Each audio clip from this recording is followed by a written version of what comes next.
Assalamualaikum warahmatullahi wabarakatuh.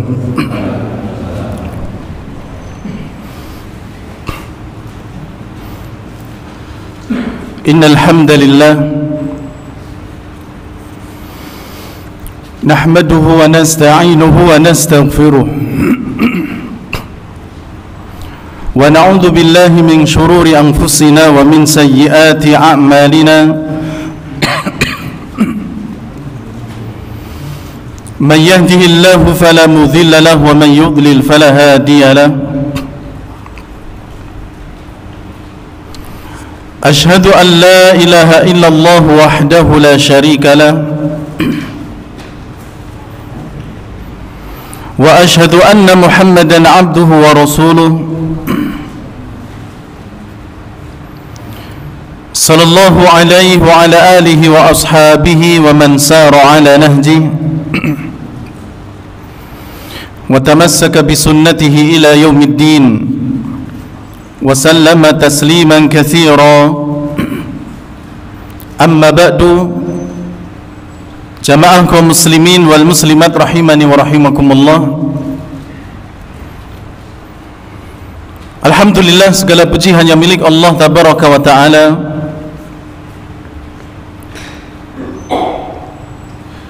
yang masih memberikan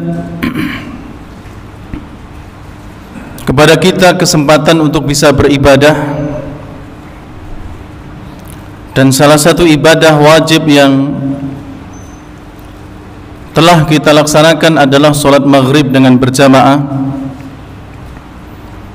Lalu kemudian kita lanjutkan dengan duduk di satu majelis untuk bersama-sama thalabul ilmi, dan ini juga merupakan ibadah yang diwajibkan dalam agama kita, sebagaimana sabda Nabi SAW, "Thalabul ilmi fariidatun ala kulli muslim." Menuntut ilmu adalah kewajiban bagi seorang muslim, demikian pula muslimah. Salawat serta salam semoga tercurahkan kepada suri teladan kita Nabi Muhammad sallallahu alaihi wa ala alihi wasallam. Jamaah yang dirahmati oleh Allah tabaraka wa taala, pada kesempatan yang telah berlalu kita telah bersama-sama mendengarkan kisah dari Ghazwatu Badrin As-Saniyah, yaitu perang Badar yang kedua, atau juga disebut dengan Badrul Mu'aid atau Mau'id, ya, perang Badar yang dinanti-nantikan, atau ada yang mengatakan dengan Badrus Sughra, ya, perang Badar yang kecil. Ya, karena sekalipun pasukannya banyak, akan tetapi tidak terjadi kontak fisik saat itu, tidak terjadi peperangan, sehingga untuk membedakan dengan yang pertama maka disebut dengan Badar As-Sughra, sedangkan yang pertama adalah perang Badar Al-Kubra yang besar. Kemudian jamaah yang dirahmati oleh Allah tabaraka wa ta'ala, pada kesempatan malam hari ini kita akan melanjutkan peperangan yang berikutnya, yaitu Ghazwatu Dumatil Jundal atau Dumatil Jandal. Ghazwatu Dumatil Jandal.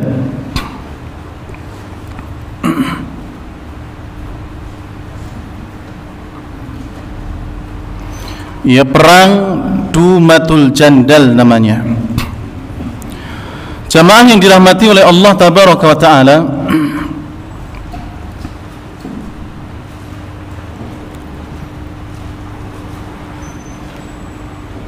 Dumatul Jandal ini merupakan suatu wilayah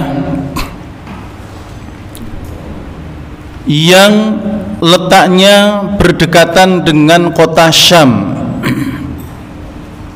Ya, Dumatul Jandal ini nama suatu wilayah yang dekat atau terletak di dekat kota Syam, atau sekarang kalau kita lihat petanya dekat dengan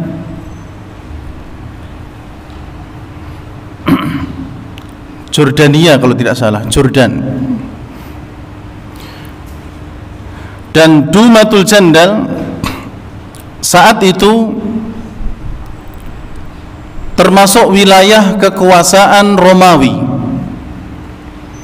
Ya, Dumatul Jandal merupakan wilayah yang dikuasai oleh Romawi.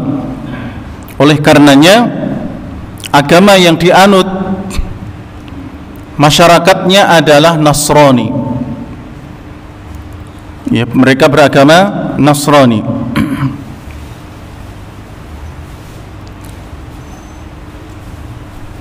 Adapun sekarang Dumatul Jandal masuk bagian dari wilayah Saudi Arabia. Ya, dia masuk di provinsi Al-Jauf. Ya, provinsi Al-Jauf. Dan Dumatul Jandal, jamaah yang dirahmati oleh Allah Tabaraka wa Ta'ala, disebutkan bahwa Dumah artinya adalah nama dari salah satu putranya Nabi Ismail bin Ibrahim alaihi wassalam. Ya, Dumah. Sedangkan Al-Jandal artinya adalah bebatuan. Kemudian tempat ini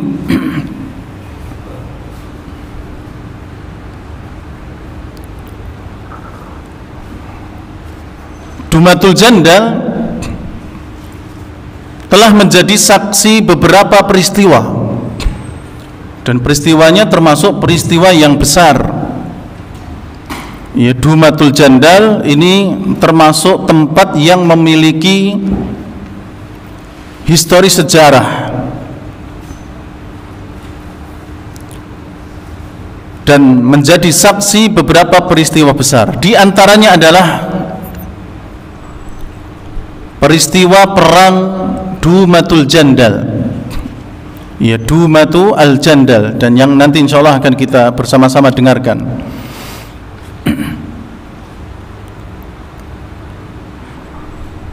Ini sejarah pertama yang terjadi di tempat tersebut.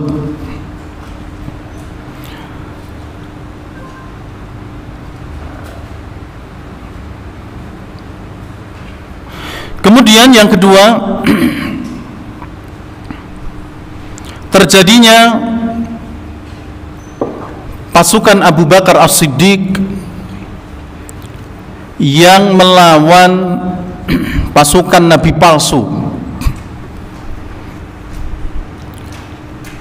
Jadi jamaah yang dirahmati oleh Allah Tabaraka wa Ta'ala, di masa Abu Bakar As-Siddiq muncul orang-orang yang mengaku sebagai nabi. Salah satunya adalah Musailamah Al-Kadzab. Ya, Musailamah Al-Kadzab,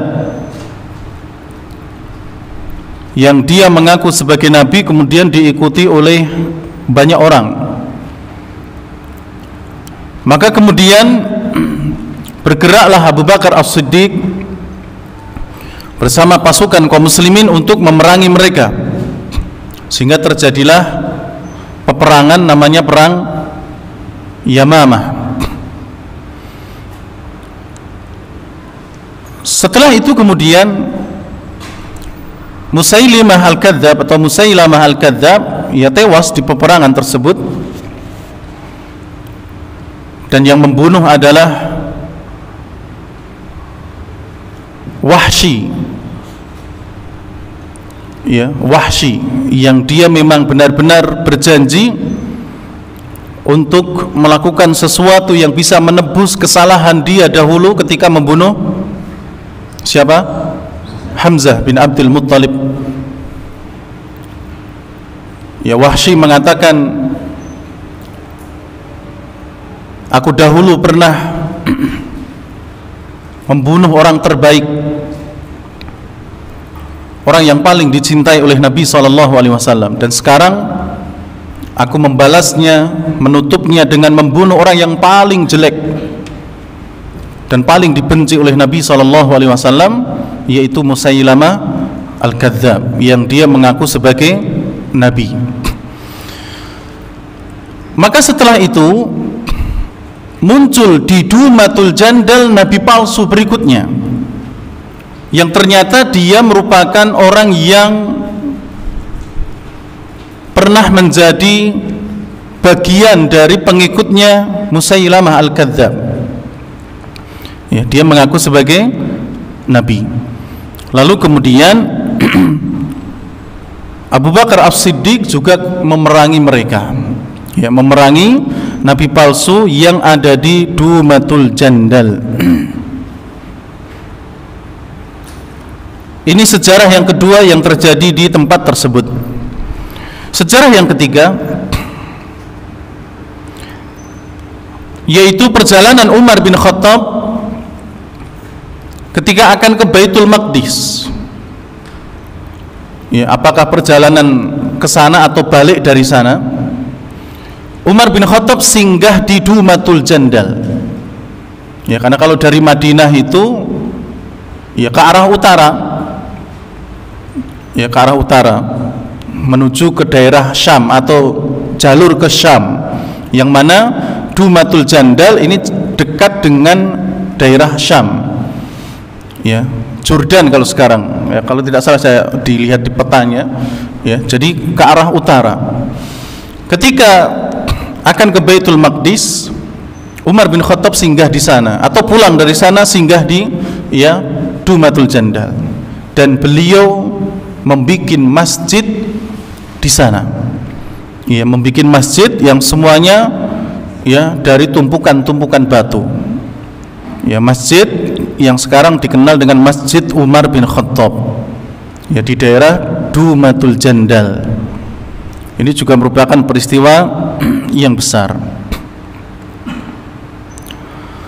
Peristiwa yang besar pula adalah yang keempat, terjadinya tahkim, ya, perundingan atau penentuan hukum ketika terjadi perselisihan antara Ali bin Abi Thalib dengan Muawiyah bin Abi Sufyan radhiyallahu taala anhuma saat terjadi perang apa, Pak?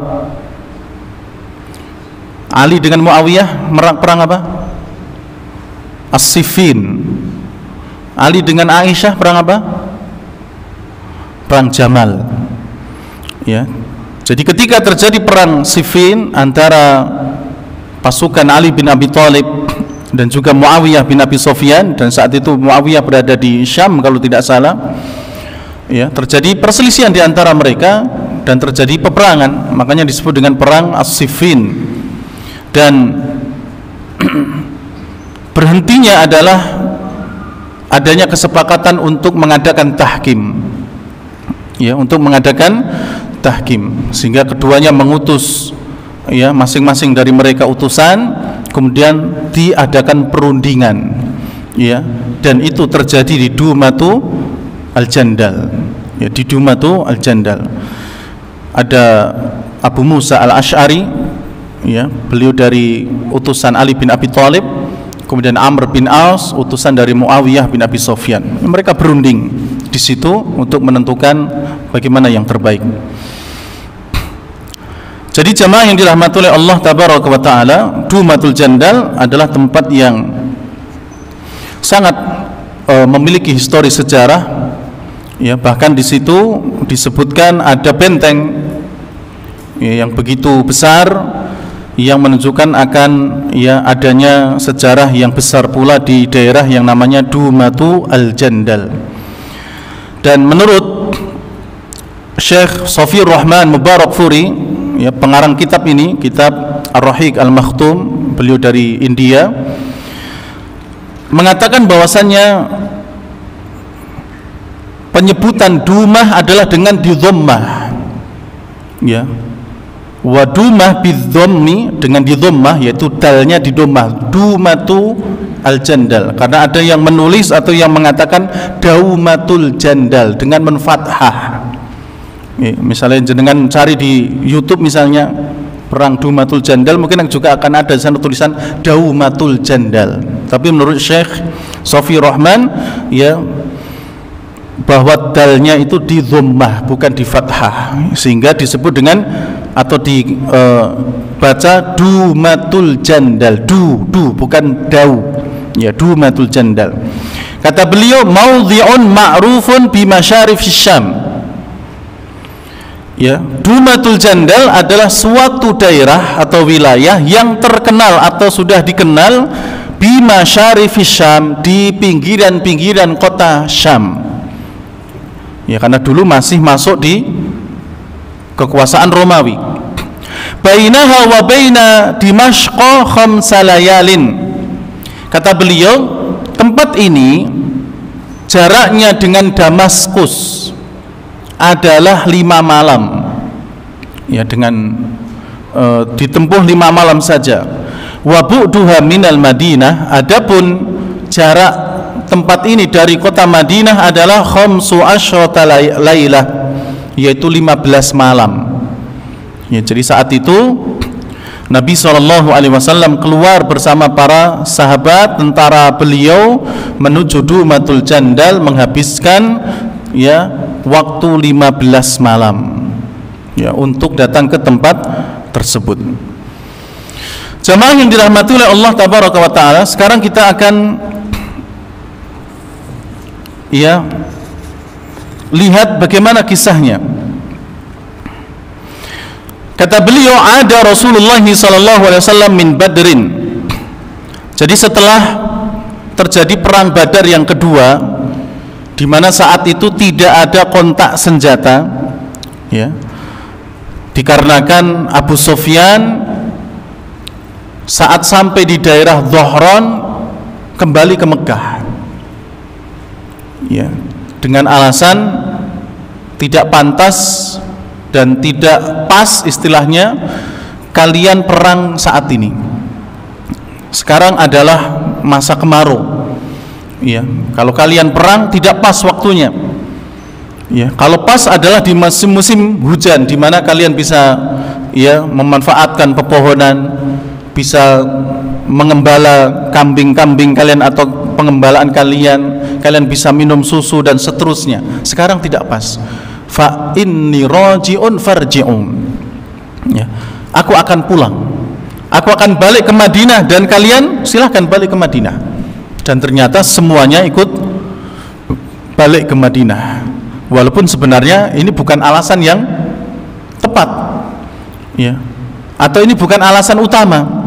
Alasan utama Abu Sufyan kembali ke Mekah, tidak jadi ke, ya, tempat yang sudah dijanjikan, yaitu di daerah Sofra, namanya Badar Sofra, karena memang sudah ada rasa ketakutan yang menghinggapi Abu Sufyan, demikian pula pasukan yang ikut saat itu.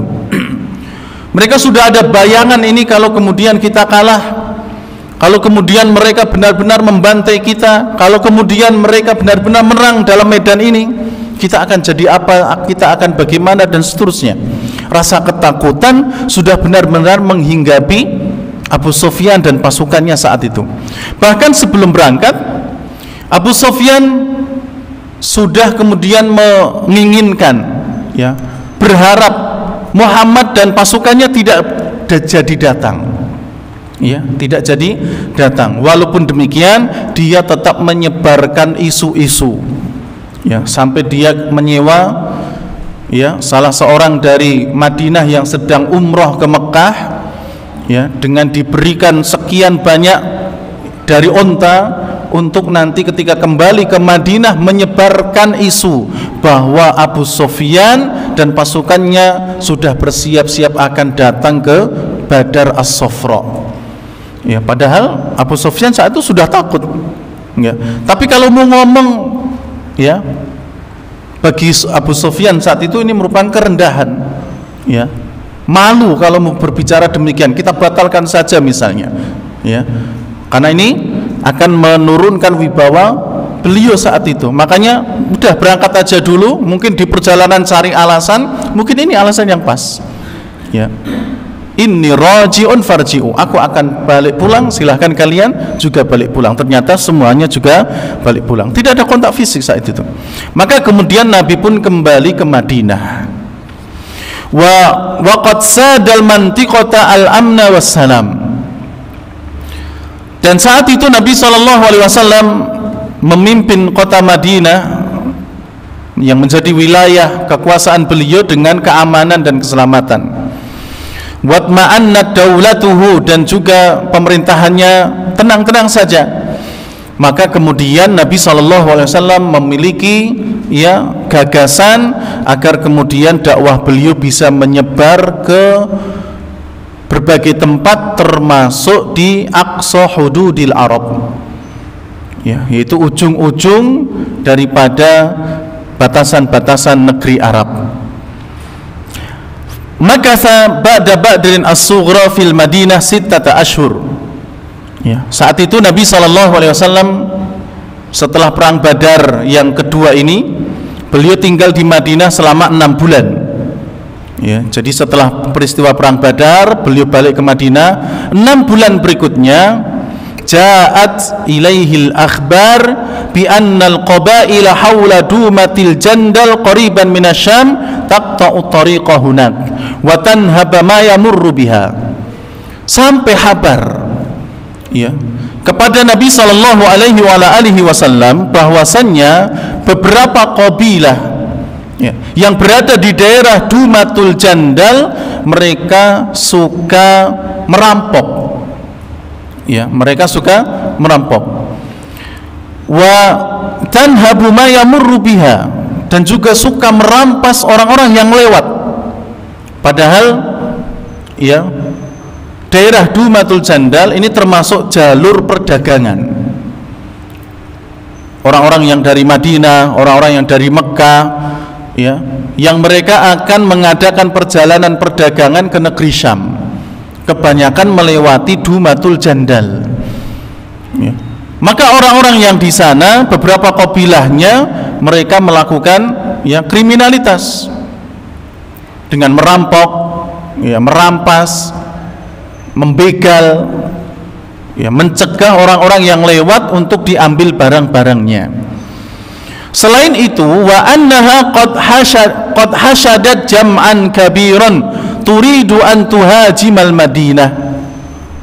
Selain itu, datang pula kabar bahwasanya mereka telah mengumpulkan banyak pasukan, mengumpulkan banyak orang yang mereka bermaksud untuk menyerang Madinah, ya.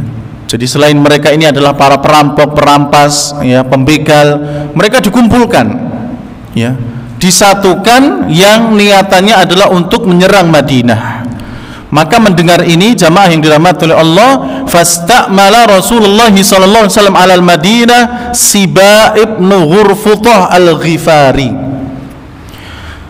Ya, setelah mendengar kabar ini, maka Nabi sallallahu alaihi wasallam menjadikan salah seorang sahabat untuk menjaga Madinah, menggantikan beliau, yaitu sahabat yang bernama Siba bin Ghurfutah al-Ghifari, ya, Siba bin Ghurfutah al-Ghifari, dari suku Ghifari, ya, sukunya Abu Dzar al-Ghifari, yang juga terkenal sebagai suku yang suka merampok, ya, mencegah orang.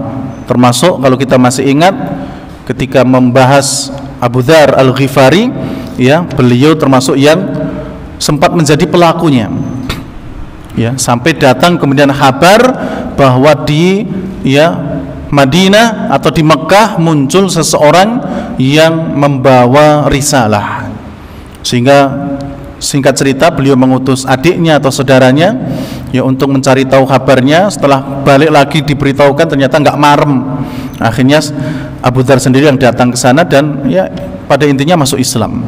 Ya, kemudian suruh pulang dan jangan kembali sebelum kamu mendengar kami telah sukses dalam berdakwah. Makanya kemudian Abu Dzar terus berada di ya kampungnya, yaitu kampung Ghifar.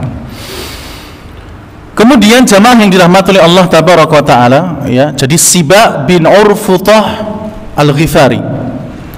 Dan ini juga sekaligus kembali menguatkan pembahasan kita yang dulu pernah kita sampaikan terkait ya orang-orang Arab secara umum dahulu suka menamai anak-anak mereka dengan nama yang kaitannya dengan hewan. Ya, Siba ini artinya hewan buas. Ya, makanya beberapa sahabat juga masih menggunakan ini, seperti Hamzah punya julukan Asadullah wa Rasulih, ya, singanya Allah dan Rasulnya. Ya, Ali bin Abi Thalib pun ketika lahir namanya bukan Ali, tapi siapa? Haidarah. Ya, atau sekarang Haidar. Ya. Dulu Ali bin Abi Thalib namanya bukan Ali tapi Haidarah. Makanya ketika beliau berperang, duel, sebelum berperang yang besar, duel dulu, ya, dia melakukan satu ucapan yang membuat mental musuhnya bisa apa? Bisa KO, ya, sebelum dia ngelawan secara fisik. Di antaranya adalah mengatakan wahai anak dari tukang sunat. Ya, karena kebetulan yang dia hadapi adalah seseorang yang ibunya kalau tidak salah itu tukang sunat. Ya, ini untuk makanya kalau kita lihat tinju atau lihat apa itu namanya gulat yang bebas itu bisa kaki bisa seterusnya, itu mesti sebelum perang, ya, sebelum tanding mereka melakukan apa? Perang mental. Ya, ngejek dulu, ada yang seakan-akan ingin apa? Menyerang dulu, padahal baru diperkenalkan, baru ditimbang saja mungkin sudah mau ya hajar menghajar. Itu mental sebenarnya. Ada yang saling mengejek ketika konferensi pers misalnya. Ya, karena itu ya perang mental sebelum mereka tanding beneran secara fisik. Yang terkadang sudah ngece-ngece baru tampil ya pukul sekali sudah pingsan, kalah lagi. Jadi terkadang ya ini seperti dulu ya, makanya Ali mengatakan demikian, wahai anak tukang sunat, annalladzi sammatni ummi bihaidarah, lihat aku adalah orang yang dahulu ibuku menamai aku dengan Haidarah. Haidarah adalah salah satu jenis nama dari jenis singa ya, jadi dahulu memang sering. Siba bin Urfutah pun salah satu yang dinamai dengan nama-nama yang berkaitan dengan hewan. Kemudian jamaah yang dirahmati oleh Allah, wa kharaja fi alfin minal muslimin, dan saat itu Nabi SAW keluar dari kota Madinah bersama dengan 1000 pasukan dari kaum muslimin. Ya, 1000 pasukan dari kaum muslimin. Wa akhadha rajulan min bani Ghudrah dalilan lit-tariq.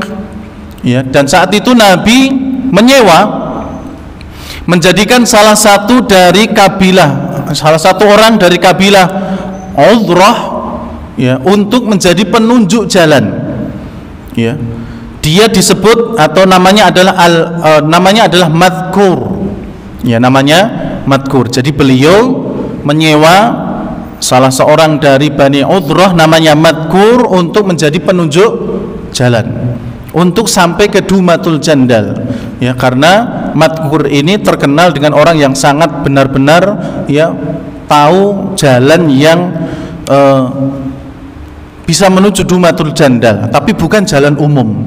Ya, jadi kalau nyewa seperti ini biasanya tidak jalan umum, yang diambil adalah jalan-jalan pintas, jalan-jalan tersembunyi, karena ini bagian dari taktik perang.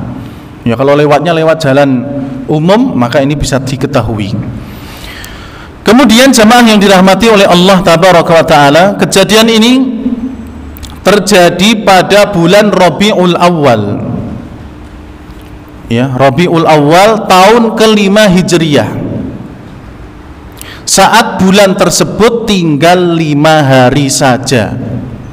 Jadi bulan Rabiul Awal tinggal 5 hari, keluarlah Nabi SAW beserta 1000 pasukan ya di bulan Rabiul Awal tahun ke-5 Hijriah menuju Dumatul Jandal. Jamaah yang dirahmati oleh Allah Tabaraka wa Ta'ala, taktik beliau adalah kharaja yasirul lail. Ya. Termasuk taktik beliau ketika akan ke Dumatul Jandal adalah beliau keluar di malam hari, jadi bergerak di malam hari. Wa yuqminun nahar, sedangkan di siang hari mereka berhenti. Ya, jadi perjalanannya adalah malam hari saja. Adapun pagi hari mereka berhenti ataupun bersembunyi agar tidak diketahui oleh musuh. Padahal ini sudah lewat jalan pintas. Ya. Hatta yufaji'a a'da'uhum wa hum gharun, sampai ketika pasukan ini tiba di Dumatul Jandal, maka membuat kaget mereka. Ya, membuat kaget kabilah-kabilah yang sudah dihimpun untuk menyerang Madinah tersebut. Ya, membuat kaget, bahkan kocar-kacir, sehingga mereka lari ke berbagai penjuru. Ya, mereka lari ke berbagai penjuru. Ya, setelah tahu kedatangan pasukan Nabi kita Muhammad sallallahu alaihi wasallam. Jadi kabilah-kabilah ini bubar. Ya, padahal mereka tadinya sudah dikumpulkan untuk menyerang Madinah. Tapi ketika tahu ternyata kedatangan Nabi SAW dan pasukannya itu dadakan, tiba-tiba, maka mereka pun akhirnya lari. Wa amma ahlu Dumatil Jandal, adapun penduduknya, karena kan tidak semuanya dikumpulkan, tidak semuanya kabilah yang akan menyerang Madinah. Adapun mereka yang tidak menyerang pun fafarru fi kulli wajhin, mereka pun juga ikut lari di berbagai arah. Ya, mereka lari kemana? Yang penting mereka bisa selamat. Maka kemudian setelah itu, jamaah yang dirahmati oleh Allah, berarti perang ini berdasarkan riwayat ini atau apa yang diceritakan oleh Syekh Mubarakfuri, Sofiur Rahman Mubarakfuri, tidak terjadi kontak fisik. Ya, tapi dalam masalah ini ada silang pendapat di kalangan ulama sejarah. Ya, memang ada pendapat yang tidak terjadi kontak fisik di peperangan ini. Salah satu yang berpendapat adalah Al-Imam Ibnul Jauzi. Ibnu Katsir rahimahullah, beliau berpendapat bahwa ini tidak terjadi kontak fisik. Ya, dalam kitab beliau Al-Bidayah wan Nihayah, bahwa perang Dumatul Jandal itu tidak terjadi kontak fisik. Demikian pula Al-Imam Ibnu Ishaq rahimahullah juga berpendapat bahwa perang ini tidak terjadi kontak fisik. Termasuk penulis kitab Ar-Rahiq Al-Makhtum juga tidak terjadi kontak fisik. Adapun ulama yang lain seperti Al-Imam Ibnul Jauzi berpendapat bahwasannya perang ini terjadi kontak fisik. Terjadi kontak fisik. Demikian pula beberapa yang lain seperti As-Solabi, beliau justru mengatakan bahwa peperangan ini merupakan perang pertama antara kaum muslimin dengan orang-orang Nasrani. Peperangan ini, makanya As-Solabi berpendapat bahwa peperangan ini terjadi kontak fisik. Dan beliau berpendapat bahwa ini adalah peperangan pertama antara kaum muslimin dengan orang-orang Nasrani. Jadi memang terjadi silang pendapat di kalangan para ulama, terjadi kontak fisik ataupun tidak. Adapun keadaan saat itu, jamaah yang dirahmati oleh Allah, setelah mereka lari, maka wa aqama Rasulullah ayyaman, beliau tinggal di situ beberapa hari. Sekali lagi, ini kebiasaan peperangan dahulu. Kalau menang, mereka tidak pulang dulu, mereka akan tinggal di situ beberapa hari. Wa bathas saraya wa farraqal juyush, dan beliau saat itu menyebar pasukan. Jadi pasukan Nabi disebar untuk mencari mereka. Dan wallahu alam bisawab, mungkin ini yang kemudian dimaksud oleh Al-Imam Ibnul Jauzi, demikian pula As-Solabi dan beberapa ulama yang lain, bahwa di sini terjadi kontak fisik, hanya saja tidak sebagaimana perang Uhud atau perang Badar yang pertama. Jadi hanya peperangan kecil saja. Nabi menyebar pasukan. Kemudian di sini disebutkan, karena Syekh Sofiur Rahman berpendapat tidak terjadi kontak fisik, beliau menyebutkan falam yusib minhum ahadan, pasukan yang disebar ini tidak mendapatkan seorang pun dari mereka. Kan tadi lari Pak ya. Penduduk Dumatul Jandal lari, pasukan atau kabilah yang sudah dikumpulkan untuk menyerang Madinah juga lari. Ini sudah apa? Tidak didapatkan pasukan yang tadi disebar oleh Nabi SAW. Tapi dalam satu referensi disebutkan bahwa pasukan Muhammad bin Maslamah ya, itu sempat menangkap satu orang. Ya, sempat menangkap satu orang. Kemudian dia diinterogasi, kemudian ditawari Islam, kemudian masuk Islam, dibebaskan. Ya. Makanya kemudian mungkin yang berpendapat adanya kontak fisik, tapi kontak fisiknya tidak seperti apa? Tidak seperti ketika di perang Badar yang pertama atau di perang Uhud. Kemudian setelah itu jamaah yang dirahmati oleh Allah, Nabi pun summa raja'a ilal Madinah, ya, beliau kembali ke Madinah, wa wada'a fi tilkal ghazwah Uyainah bin Hisn, dan beliau menempatkan ya di tempat itu, yaitu di Dumatul Jandal, salah seorang sahabat untuk tetap di sana dulu, yaitu seseorang bernama Uyainah bin Hisn. Ya, Uyainah bin Hisn, beliau ditetapkan oleh Nabi untuk tinggal di sana dan menjaga daerah tersebut.